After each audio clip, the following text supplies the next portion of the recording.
कल तक मैं आपसे जो बात कर रहा था वो अष्टांग हृदयम का एक हिस्सा था, जिसमें आबो हवा, तासीर, रहने वाला स्थान, उसका महत्व, वहां की मिट्टी, उसका महत्व वगैरह वगैरह। अब मैं सीधे आपके शरीर पर आ रहा हूं। भागवत जी मनुष्य शरीर के बारे में ये कहते हैं कि ये मनुष्य का शरीर सबसे महत्वपूर्ण है और बहुत प्रयासों के बाद मिलता है। ये आपने कई बार सुना होगा। आपके पूर्व जन्म के बहुत सत्कर्म हो तो आपको मनुष्य शरीर मिलता है। और भागवत जी ने एक जगह कहा है कि आप ही हैं जो मोक्ष धारण कर सकते हैं। ऐसा कहा जाता है इस देश में कि जानवरों में, पशु पक्षियों में और कीड़े मकोड़ों में मोक्ष की स्थिति नहीं आती। मनुष्य योनि ही है जिसमें आप मोक्ष को प्राप्त कर सकते हैं। तो उनकी मोक्ष की परिभाषा बहुत सुंदर है। मोक्ष क्या है? हम सब लोगों ने कई बार अलग अलग समय अलग अलग लोगों से सुना होगा कि मोक्ष ऐसा है, मोक्ष ये है। भागवत जी की परिभाषा बिल्कुल साफ और सरल सीधी है। वो ये कहते हैं कि जो व्यक्ति, मनुष्य, स्त्री हो या पुरुष, कोई भी, अपने दुखों को दूर कर ले और दूसरों के दुखों को दूर करने का काम करे, वही मोक्ष का अधिकारी है। जो व्यक्ति, मनुष्य, अपने दुखों को दूर करे और दूसरों के दुखों को दूर करने का सतत प्रयास करे, उसमें सफलता मिले न मिले, सफलता की बात नहीं कहते वो ये कहते हैं कि प्रयास करे, ईमानदारी से प्रयास करे, तो उसको मोक्ष होता है। माने इस परिभाषा को अगर आप थोड़ा व्यापक करें, दुखों से मतलब क्या, तो भागवत जी कहते हैं कि 3 तरह के दुख सारी दुनिया में हैं। मनुष्य को भी है, हर एक को है। एक तो दैहिक दुख, शरीर का दुख, दैहिक दुख। दूसरा है दैविक दुख, भगवान का दिया हुआ कोई दुख जो आपके शरीर से अलग है। भगवान ने आपको कोई दुख दे दिया, अचानक से आप गरीब हो गए, या अचानक से आपके घर में कोई दुर्घटना हो गई, आग लग गई, धरती कंप आ गया, भूकंप आ गया, आपका घर टूट गया, सब कुछ तहस नहस हो गया, सुनामी आ गया, ये दैविक दुख। और तीसरा और आखिरी दुख है भौतिक दुख। भौतिक दुख में सबसे ज्यादा यही है, गरीबी, बेरोजगारी, भूखमरी। तो वो भागवत जी कहते हैं कि दैहिक, दैविक और भौतिक तीनों दुखों से जो व्यक्ति मुक्त हो और दूसरों को मुक्त करने का रात दिन प्रयास करे, वही मोक्ष का अधिकारी है। आगे के सूत्र में वो ये कहते हैं कि अगर आपने अपने जीवन के तीनों दुख दूर कर लिए और आप दूसरों के दुखों को दूर करने के लिए कुछ नहीं करते, तो माफ कीजिए, आप कभी भी मोक्ष के अधिकारी नहीं हो सकते। हमारे यहां बहुत सारे साधु संत हैं जो हिमालय में जाके तपस्या करते हैं। तो उनकी जो तपस्या है हिमालय की, वो अपने दुखों को दूर करने तक सीमित है। अगर वो वापस हिमालय से लौटकर समाज के दुख को दूर नहीं करेंगे तो किसी को भी मोक्ष नहीं होगा।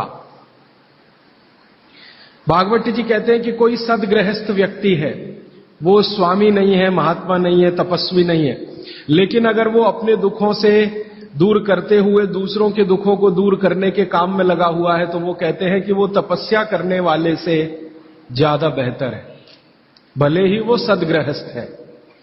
और वो ये कहते हैं कि ज्यादा समय, भागवत जी मानते हैं कि सदगृहस्थ ही है जो दूसरों के दुखों को दूर करने में ज्यादा मदद कर सकते हैं, क्योंकि उन दुखों का अनुभव उन्हें है, जिसका दुख वो दूर करने का कोशिश करें। इसका मतलब यह है कि भागवत जी की परिभाषा में गृहस्थी होना, माने सदगृहस्थ होना, ज्यादा बड़ी बात है। वो साधु संतों के बारे में कहते हैं कि ये सिर्फ अपने दुखों के दूर करने के चक्कर में लगे हुए हैं। भगवान से इनकी जो वार्तालाप है या संवाद है वो अपने तक सीमित है। समाज के लिए सिर्फ प्रार्थना करके बंद कर देते हैं, आगे नहीं बढ़ते। इसलिए वो कहते हैं कि आप अपने दुख दूर करें, दूसरों के दुख दूर करने के काम में सतत लगे, भले प्रयास आपका सफल हो ना हो। सफलता की बात वो नहीं कहते, वो ये कहते हैं कि सफलता असफलता वो सब ईश्वर के हाथ में है, आपके हाथ में नहीं है। आप अगर प्रयास कर रहे हैं तो पक्का मानिए कि आपकी मोक्ष में जाने की तैयारी है। ये है उनका सूत्र। यहां से उनकी एक दूसरी यात्रा शुरू होती है और इस यात्रा में वो ये कहते हैं कि सबसे बड़ा दुख है दैहिक दुख, शरीर का दुख, दूसरा है दैविक दुख भगवान का, और तीसरा है भौतिक दुख। तो आपसे भौतिक दुख की बात करना मैं समझता हूं कोई जरूरी नहीं है, क्योंकि आप जिस वर्ग से आते हैं आपको भौतिक दुख तो मैं मानता हूं नहीं ही है, तो उस पर समय खराब करने से ज्यादा फायदा नहीं। आपसे जो सबसे ज्यादा मैं बात करूंगा, जिसकी जरूरत भी है आपको, वो दैहिक दुख के बारे में बात करूंगा। आपका शरीर का दुख दूर कैसे करें? तो भागवत जी का सूत्र है, वो ये कहते हैं कि शरीर दुख दूर करने के लिए सबसे महत्वपूर्ण है आपका पेट। ये जो पेट है, शरीर का मध्य भाग, वो ये कहते हैं कि शरीर का दुख दूर करने में सबसे बड़ी भूमिका इसकी है। अगर शरीर का पेट और बाकी अंगों के बारे में प्रतिशत के हिसाब से तुलना करें तो 90% दुख पेट से है, 10% दुख है जो पेट के बाहर से है। पेट के बाहर से माने घुटनों से हो सकता है, एड़ियों से हो सकता है, जंघाओं से हो सकता है, या हृदय स्थान से हो सकता है, मस्तिष्क से हो सकता है। इसको आज की भाषा में अगर मैं कहूं, 90% बीमारियां हमारे जीवन की पेट से जुड़ी हुई हैं। 90%। 10% बीमारियां हैं जो पेट के बाहर की हैं। उन 10% में हार्ट अटैक आ गया, उन 10% में पैरालिसिस आ गया, उन 10% में अर्धांग वायु पैरालिसिस का ही दूसरा नाम है वो आ गया, एपिलेप्सी आ गई, वगैरह वगैरह, मस्तिष्क की ढेरों बीमारियां 10% में ही है। बाकी इस बात को फिर ध्यान दीजिए। पहली बात जो मैंने आपको पहले दिन कही थी कि जिंदगी की बीमारियों में 85% ऐसी हैं जिनको आप खुद ठीक कर सकते हैं, मात्र 15% हैं जिनमें विशेषज्ञ की जरूरत है। अब भागवत जी की दूसरी महत्व की बात हमेशा याद रखिए कि जितनी बीमारियां हैं उनमें 90% पेट से हैं, 10% पेट के बाहर से है। और उन 10% में एक्सीडेंट भी शामिल है, आपका ब्रेन हेमरेज भी शामिल है, पैरालिसिस भी शामिल है, हार्ट अटैक भी शामिल है, वगैरह वगैरह। बाकी सब पेट से है। तो भागवत जी कहते हैं कि पेट आपके जीवन का सबसे महत्वपूर्ण अंग है शरीर के लिए और आपको दुख से बचाने के लिए। तो वो कहते हैं कि सबसे ज्यादा ध्यान आपको आपके पेट का रखना है। तो पेट का ध्यान जिंदगी भर आप रखें, उसके लिए उन्होंने सूत्रों की एक श्रृंखला बनाई है। ये सूत्रों का पालन करें तो जीवन में पेट से होने वाला कोई दुख नहीं होगा, माने 90% बीमारियां नहीं होंगी। और ये 90% बीमारियों की संख्या अगर गिनूं तो 148 है। माने आज से मैं जो सूत्र बताने जा रहा हूं, इनका पालन अगर आप करेंगे तो आप अपने जीवन में 148 बीमारियों से हमेशा बचेंगे। और भागवत जी का यह कहना है कि बीमारियों से बचना बहुत महत्व का है बनिस्बत की बीमारियों का इलाज करना। वो अंग्रेजी में अक्सर आपने सुना है, prevention is better than cure. तो आप अगर बीमारियों से बच रहे हैं तो वो कहते हैं कि ये सबसे महत्व का है। तो आप उनको आज के सूत्रों को थोड़ा ज्यादा ध्यान से सुने। वैसे तो आप सभी सूत्र ध्यान से सुन रहे हैं, लेकिन आज के जो सूत्र हैं वो जिंदगी का फंक्शनल हिस्सा है। आप जानते हैं कि कोई भी सिद्धांत होता है उसका एक हाइपोथेसिस होता है और उसका एक फंक्शनल पार्ट होता है। तो आज से जो शुरू हो रहा है वो फंक्शनल पार्ट है। इस फंक्शनल पार्ट में सबसे पहला सूत्र भागवत जी का। भागवत जी के लिए उनके 7000 सूत्र सभी महत्व के हैं, सभी महत्व के। उन 7000 में से मैंने कुछ चुनकर निकाले हैं जो मुझे लगता है 2007 के हिसाब से बहुत महत्व के हैं। हो सकता है 3500 साल पहले कोई सूत्र बहुत महत्व के हों और अब 2007 में हमारी जीवन शैली के हिसाब से वो उतने महत्व के ना हो, क्योंकि भागवत जी ने जिस जीवन शैली में रहते हुए वो सूत्र लिखे हैं वो ऋषि मुनियों की जीवन शैली है। आपकी जीवन शैली और ऋषि मुनियों की जीवन शैली में थोड़ा अंतर है। तो आपकी जीवन शैली के हिसाब से मैंने जो सूत्र निकाले और जिनको मैं महत्व का क्रम देता हूं, उसमें सबसे पहला सूत्र, संस्कृत में वो कहते हैं कि पेट जिंदगी भर आपका अच्छा रहे, दुरुस्त रहे। इसका मतलब यह है कि आप जो कुछ भी खा रहे हैं उसका ठीक से आप पाचन करते रहे। वो कई बार ये लिखते हैं अपने सूत्रों में कि खाना महत्व का नहीं है, खाने को पचाना महत्व का है। आपने खाने को खाया, ये इतना महत्व नहीं है। जिसको आपने खाया उसको पचाया, ये ज्यादा महत्व का है। क्योंकि भोजन पचेगा तो रस बनेगा, उसी रस में से मांस, मज्जा, रक्त, मल, मूत्र, वीर्य, मेद, ये सब बनेगा, अस्थियां बनेंगी, और वही आपके शरीर के लिए आगे जीवन में काम आएंगे। तो खाया वो महत्व का, उससे भी ज्यादा महत्व का खाया हुआ पचाया। तो वो कहते हैं कि पेट हमेशा दुरुस्त रहे, माने पाचन क्रिया आपकी हमेशा अच्छे से चलती रहे, इसके लिए पहला सूत्र उन्होंने लिखा भोजनांते विषम वारी। ये पहला सूत्र मेरे हिसाब से, उनके हिसाब से नहीं, मेरे हिसाब से पहला सूत्र भोजनांते विषम वारी। इसका सीधा सा अर्थ है भोजन के अंत में पानी पीना विष पीने के बराबर है। सूत्र ये है भोजन अंते, भोजनांते, आप जानते हैं संस्कृत में मिला के कहने की परंपरा है। भोजन अंते माने भोजन के अंत में, भोजनांते विषम वारी, विष समझते हैं आप जहर, जहर जैसा क्या है? पानी। भोजन के अंत में पानी जहर के जैसा है, विष के जैसा है। ये सूत्र है। अब इसको थोड़ा व्याख्यायित करता हूं ताकि समझ में आए।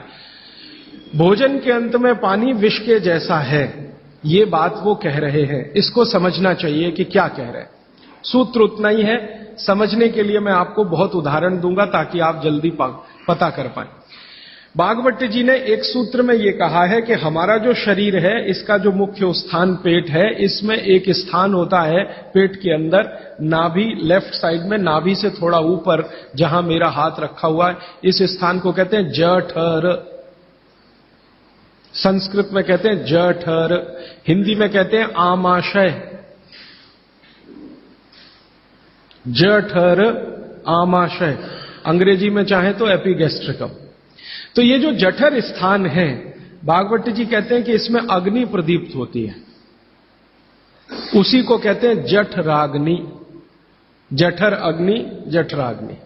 तो वो कहते हैं कि जो आपका जठर स्थान है, इसमें अग्नि प्रदीप्त होती है, और भोजन जो कुछ भी आप करते हैं वो पहले जठर में ही जाता है, आमाशय में इकट्ठा होता है, वहां अग्नि प्रदीप्त होती है। वो अग्नि भोजन का पाचन करती है। यह है महत्व की बात। अब अग्नि प्रदीप्त हुई, आपने भोजन किया, अग्नि प्रदीप्त हुई। और भागवत जी इसके लिए एक सुंदर श्लोक लिखा है, लंबा है लेकिन हिंदी में बताता हूं। वो ये कहते हैं कि खाते ही अग्नि प्रदीप्त होती है, ऐसे ही जैसे आप बिजली के स्विच को ऑन करते ही लाइट जलती है। ये ऑटोमेटिक है, अपने आप होती है। आपने रोटी का पहला टुकड़ा मुंह में डाला और जैसे ही टुकड़े को चबाना शुरू किया, लार बनना शुरू हुआ, तुरंत अग्नि प्रदीप्त हो जाती, पहले ही टुकड़े में। तो ये अग्नि प्रदीप्त हुई। अब आप जो भोजन कर रहे हैं, ये इस अग्नि के प्रभाव में पचेगा। तो भोजन के पचने की क्रिया में पहले भोजन रस में बदलेगा। पहले पेस्ट बनेगा, जैसे टूथपेस्ट की कंडीशन होती है वैसा बनेगा, लुगदी जैसा। फिर उसमें से रस बनेगा, फिर रस में से सब कुछ बनेगा। तो वो कहते हैं कि आपने जैसे ही भोजन किया, अग्नि प्रदीप्त हुई। अब ये अग्नि भोजन को पचा रही है, और आपने भोजन पूरा करते ही पानी पी लिया, गट गट गट गट गट गट। तो क्या हुआ?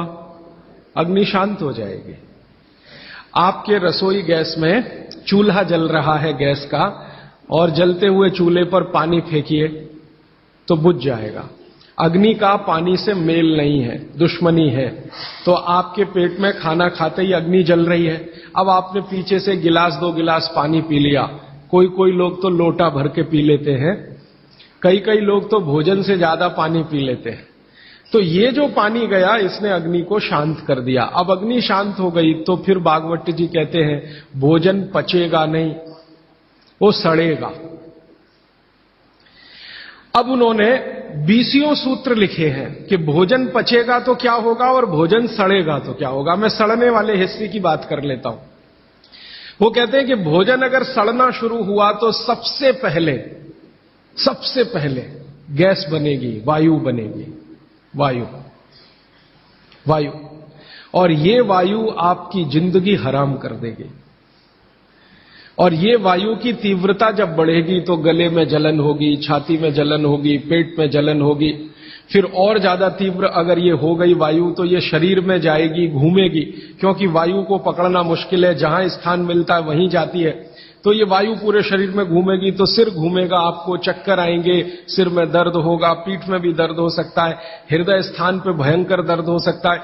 कई बार तो इतना दर्द होता है कि आपको लगेगा कि हार्ट अटैक आ गया, लेकिन वो वायु का दर्द है, हार्ट अटैक नहीं। और ये जो वायु बनी भोजन के सड़ने से, इसी वायु में से भागवत जी ने सूची बनाई है कि 103 रोग पैदा होंगे। 103। सबसे पहला रोग है उसमें एसिडिटी, हाइपर एसिडिटी। ज्यादा दिन अगर आपने ये चक्कर चलाया पानी पीने का तो अल्सर, पेप्टिक अल्सर, और ज्यादा दिन चक्कर चलाया तो बवासीर, मूढ़व्याध, भगंदर, ये सब रोगों की सूची है। और अंत का एक रोग है कैंसर, कर्क रोग। 103वें नंबर पर उन्होंने लिखा है कर्क रोग। माने एसिडिटी से शुरू होकर आप कैंसर तक की यात्रा कर सकते हैं। तो वो ये कह रहे हैं कि जिस काम से वायु पैदा हो और वो वायु आपके सड़े हुए भोजन में से निकले, और बाद में भागवती जी कहते हैं, वो भी बता देता हूं, वो दूर का सूत्र है लेकिन यहीं पे ले आता हूं उसको, कि आपका जो भोजन सड़ेगा, इसको ध्यान से सुनिएगा, तभी भोजन में से, भागवती जी के शब्द दूसरे हैं, मैं आज के शब्द इस्तेमाल कर रहा हूं, तभी कोलेस्ट्रॉल बनेगा। सड़े हुए भोजन का ही बाई प्रोडक्ट है कोलेस्ट्रॉल। अगर भोजन का पाचन हुआ तो कोलेस्ट्रॉल शून्य रहता है, वो कोलेस्ट्रॉल जो आपको हानि पहुंचाता है। आप जानते हैं शरीर में दो तरह का कोलेस्ट्रॉल है, एक गुड और एक बैड। अच्छा कोलेस्ट्रॉल माने एचडीएल, हाई डेंसिटी लिपोप्रोटीन। खराब कोलेस्ट्रॉल माने एलडीएल और उसका छोटा भाई VLDL, very low density lipoprotein.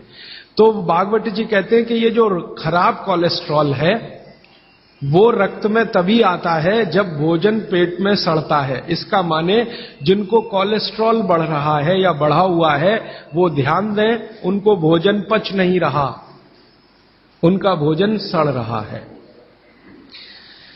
तो कोलेस्ट्रॉल बढ़ेगा तो हार्ट अटैक भी आएगा, कोलेस्ट्रॉल बढ़ेगा तो घुटने भी जड़ हो जाएंगे, सारी संधियां आपकी एकदम कड़क हो जाएंगी, आपको चलना फिरना मुश्किल हो जाएगा, 10 कदम चलना मुश्किल हो जाएगा। तो वो ये कहते हैं कि जब 103 बीमारियां एक छोटी गलती से आती हों तो वो गलती कभी करना नहीं। माने भोजन के बाद कभी पानी पीना नहीं, ये है सूत्र। अब जैसे ये सूत्र पूरा हुआ तुरंत आपके मन में प्रश्न आएंगे कि पानी कब पीना, पहला ही प्रश्न। तो भागवती जी कहते हैं कि पानी कब पीना वो खुद ही उत्तर दे रहे हैं आगे के सूत्रों में, क्योंकि शायद मालूम है कि मनुष्य की जिज्ञासाएं होने ही वाली है। तो पहले सूत्र में लिख दिया भोजनांते विषमवारी, कि भोजन के अंत में पानी मत पियो। अगले ही सूत्र में वो कहते हैं कि कम से कम 1.5 घंटे के बाद पानी पियो। अब ये जो 1.5 घंटे का कैलकुलेशन है ये क्या है? ये भागवती जी कहते हैं कि जो आपने खाया वो आपके जठर स्थान में 1.5 घंटे तक अग्नि के प्रभाव में रहता है, 1.5 घंटे तक। और जानवरों के लिए भी उन्होंने बताया है, वो कहते हैं कि जानवर जो कुछ खाते हैं उनके पेट में भी अग्नि है, जठर अग्नि, वहां 4 घंटे तक अग्नि का प्रभाव रहता है जानवरों के शरीर। मनुष्य शरीर में 1 से 1.5 घंटे का उन्होंने बताया, और 1 से 1.5 घंटे का वो बताया है तो अलग अलग क्षेत्र के हिसाब से। जैसे आप दक्षिण भारत में हैं, कोई उत्तर भारत में है, कोई पूर्वी भारत में है। अब मान लीजिए उत्तरांचल का कोई आदमी इसी सूत्र को पढ़ेगा तो उसको तो अग्नि का असर 2 से 2.5 घंटे रहेगा, पहाड़ वाला। लेकिन आपके लिए मैं बात कर रहा हूं तो 1 से 1.5 घंटा। तो वो कहते हैं कि 1 से 1.5 घंटे पेट में अग्नि का प्रभाव है। जब तक अग्नि का प्रभाव है पानी मत पियो, क्योंकि पानी पीते ही अग्नि बुझेगी। अग्नि का काम है भोजन को पचाना, पचेगा नहीं तो सड़ेगा, सड़ेगा तो 103 रोग पैदा करेगा। तो सीधा सा दूसरा सूत्र है कि भोजन के 1.5 घंटे के बाद पानी पीना। ठीक है, अब तुरंत आपके मन में सवाल आएगा, भोजन के बीच में पीना कि नहीं पीना, और भोजन के पहले पीना कि नहीं पीना। भागवत जी ने इसका उत्तर अगले सूत्रों में दिया है। वो ये कहते हैं कि भोजन के पहले पानी पीना तो कम से कम 40 मिनट और अधिक से अधिक 1 घंटा। आपको सीधा सा हिसाब बताता हूं, 10 बजे खाना अगर खाना चाहते हैं तो 9 बजे से लेकर 9:20 तक आप चाहें उतना पानी पी सकते हैं। 9 बजे से लेकर 9:20 तक। और बीच में पीना कि नहीं, तो इसके लिए भागवत जी कहते हैं, ये बहुत साइंटिफिक बात उन्होंने कही है, बहुत साइंटिफिक है। वो कहते हैं कि अगर आपके भोजन में 2 अन्न हैं, दो अन्न, माने एक रोटी खा रहे हैं आप, वो गेहूं है, और दूसरा चावल खा रहे हैं, तो चावल और गेहूं 2 अन्न है। तो और सामान्य रूप से आप सभी के भोजन में शायद 2 ही अन्न होते हैं, इसलिए मैं ये सूत्र कह रहा हूं। ये 1 अन्न वालों के लिए नहीं है, 2 अन्न वालों। जो 2 अन्न खाते हैं भोजन में, उनको एक अन्न की पूर्ति पूरी हुई और दूसरे की शुरू होने वाली है, तो बीच का जो जंक्शन पॉइंट है, इस पे पानी पीना। मतलब इसका सीधा है, रोटी पूरी हो गई, अब आप चावल खाने की तैयारी कर रहे हैं, तो रोटी खाने के बाद चावल खाने से पहले आप जरूर पानी पीना, लेकिन मात्रा कितनी? तो वो कहते हैं 2 या 3 घूंट, इतना ही। उसके बाद जब दूसरा अन्न आपने शुरू कर दिया, फिर नहीं, फिर तो पूरा आप भोजन ही करके उठिए। अब आप भोजन कर लिया तो गला साफ करने के लिए थोड़ा 1-2 घूंट और पी लेना, गला साफ करने के लिए। पानी पीने के लिए नहीं है, वो गला साफ करने के लिए। अब आपके मन में तुरंत एक प्रश्न आएगा कि भोजन के अंत में क्या पीना? फिर पानी तो नहीं पीना, 1.5 घंटे तक तो नहीं पीना, तो कुछ पी सकते हैं। तो भागवत जी ने 3 चीजें बताई हैं, उसके लिए पूरा सूत्र लिखा है कि भोजन के अंत में सबसे अच्छी चीज जो पीने के लिए है वो है छाछ, वो है मट्ठा, दही का तक्रम। जो शब्द उन्होंने इस्तेमाल किया वो तक्रम, तक्रम माने यही है लगभग छाछ मट्ठा के आसपास की चीज, तक्रम। वैसे तक्रम की उन्होंने परिभाषा दी है कि दही को खूब अच्छे से मथने के बाद उसका मक्खन जो निकल गया, तो मक्खन निकालकर जो बचा वो तक्रम। मक्खन रह गया तो वो लस्सी, लस्सी पीने के लिए नहीं कह रहे, तक्रम की बात है। तो आप भोजन के बाद जो सबसे अच्छी चीज पी सकते हैं वो है छाछ, वो है मट्ठा। मट्ठा शब्द एकदम अच्छा है, हिंदी का शब्द है, शायद आप सब समझते हैं। गुजराती हैं तो छाछ आप अच्छे से समझते हैं। तो छाछ पिए या मट्ठा पिए, ये सबसे अच्छी चीज। दूसरी सबसे अच्छी चीज उन्होंने बताई है वो है दूध, दूध दूसरी सबसे अच्छी चीज। और तीसरी सबसे अच्छी चीज बताई है फल का रस, कोई भी फल का रस, लेकिन वो कह रहे हैं मौसमी फल का रस, जिस मौसम में जो फल आता है उसका रस, माने मौसम के विरुद्ध के फल नहीं। आज का मौसम आम का नहीं है तो आम का रस अभी पिए तो नहीं चलेगा। आज का मौसम गन्ने के रस का है तो गन्ने का रस ही पिए। थोड़े दिन के बाद संतरे के रस का मौसम आ जाएगा तो संतरे के रस का। भागवत जी कहते हैं कि जो चीज प्रकृति ने जिस समय में प्रचुर मात्रा में उपलब्ध कराई हो उसका रस। तो आप ये कहें कि कोल्ड स्टोरेज से लाया हुआ संतरा और उसका रस निकाला या मौसम्मी का रस, ये सर्वनाश करेगा, सत्यानाश नहीं, सर्वनाश करेगा। वो ये कहते हैं कि भगवान ने और प्रकृति ने आपके शरीर के हिसाब से सारी चीजों को सेट किया है, और वो कहते हैं कि भगवान ने इस प्रकृति को बनाया है तो बहुत ही सोच समझकर बनाया, एक एक माइक्रो कैलकुलेशन उसने किए, तब आपको ये प्रकृति के साथ उसने रखा है। तो प्रकृति में जब जो चीज बहुत मात्रा में हो उसी का रस, जैसे अभी टमाटर का सीजन है तो आप भोजन के बाद टमाटर का रस पी सकते हैं भरपेट। इस समय गन्ने के रस का सीजन है तो भोजन के बाद आप गन्ने का रस भरपेट पी सकते हैं। जो भी अभी थोड़े दिन में अंगूर का सीजन आ जाएगा तो भोजन के बाद अंगूर का रस पी सकते हैं, संतरे का, जब जब जो सीजन आए वो ध्यान रखना है। अब इसमें आगे एक सूत्र है वो बहुत महत्व का है। भागवत जी कहते हैं मट्ठा या छाछ कब पीना, दूध कब पीना, रस कब पीना। तो उसके लिए उन्होंने बहुत स्पष्ट और बहुत जोर देकर यह कहा है कि मट्ठा हमेशा दोपहर के भोजन के बाद ही पीना, सामान्य लोगों के लिए। असामान्य लोगों के लिए बाद में बताऊंगा, जो सामान्य लोग हैं आपके मेरे जैसे, मट्ठा हमेशा दोपहर के भोजन के बाद ही पीना। और दूध हमेशा रात के भोजन के बाद ही पीना। दूध माने शाम को 6-7 बजे के भोजन के बाद ही पीना। और जूस हमेशा सुबह के भोजन के बाद ही पीना। सुबह का भोजन माने नाश्ता।